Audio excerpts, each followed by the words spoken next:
बंगाल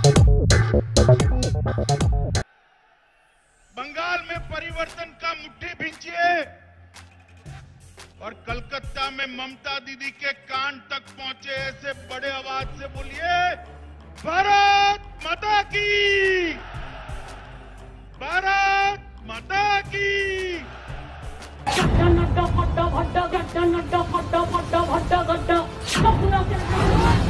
पश्चिम बंगाल के नदिया, उत्तर 24 परगना और दक्षिण 24 परगना, इन 3 जिलों में मतुआ समुदाय के लोग सबसे ज्यादा संख्या में हैं।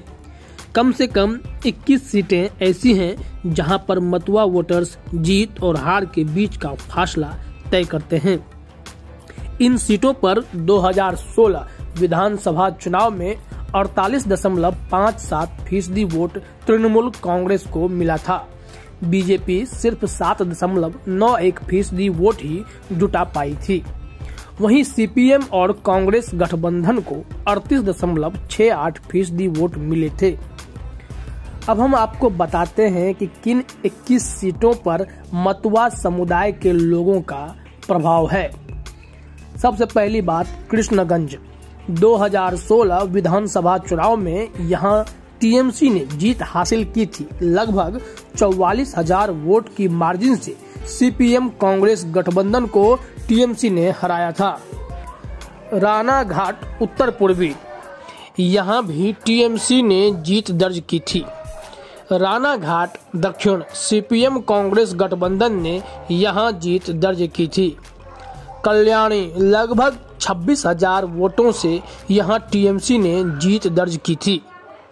हरिना घाटा, यहां टीएमसी ने जीत हासिल की थी। बागदा, सीपीएम कांग्रेस गठबंधन को यहां जीत मिली थी। इसके अलावा बनगांव उत्तर, बनगांव दक्षिण, गईघाटा, स्वरूपनगर, मिनाखा, हिंगलगंज, गोसाबा, बासंती, कुलतली, मंदिर बाजार, जयनगर, बारुईपुर पूर्वी, कैनिंग पश्चिम, मगराहाट पूर्वी और बिष्णुपुर सीट पर मतुआ समुदाय का प्रभाव है। इन 21 सीटों में से 18 सीट पर टीएमसी ने जीत दर्ज की थी।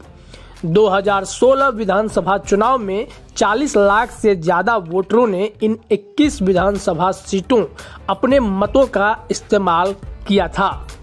मतुआ समुदाय बांग्लादेश में हरिचंद्र ठाकुर को मानने वाले लोग हैं। 1947 के बाद से बांग्लादेश से सटे हुए उत्तर 24 परगना, दक्षिण 24 परगना और नदिया के अलग अलग जगहों पर मतुआ समुदाय के लोग आने लगे।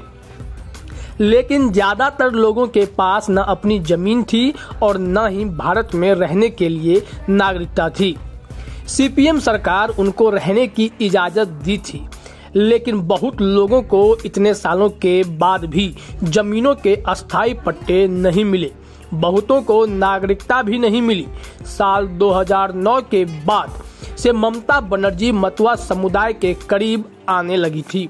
समुदाय के लोग जिनको मानते थे, उसी बड़ो माँ का आशीर्वाद ममता बनर्जी को मिला।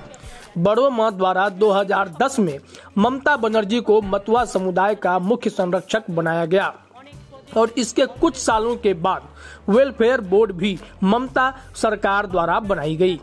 बड़ो माँ के बेटे कपिल कृष्ण ठाकुर ने 2014 में बनगांव लोकसभा सीट से तृणमूल के टिकट पर जीत हासिल की थी। उनकी मौत के बाद उनकी पत्नी ममता ठाकुर ने वहां से जीत हासिल की। मतुआ समुदाय जिस ठाकुर परिवार से संचालित होते हैं, उसी ठाकुर परिवार में दरार आई। बड़ो माँ के पोते सुब्रतो ने बीजेपी के टिकट में ममता ठाकुर के खिलाफ चुनाव लड़ा।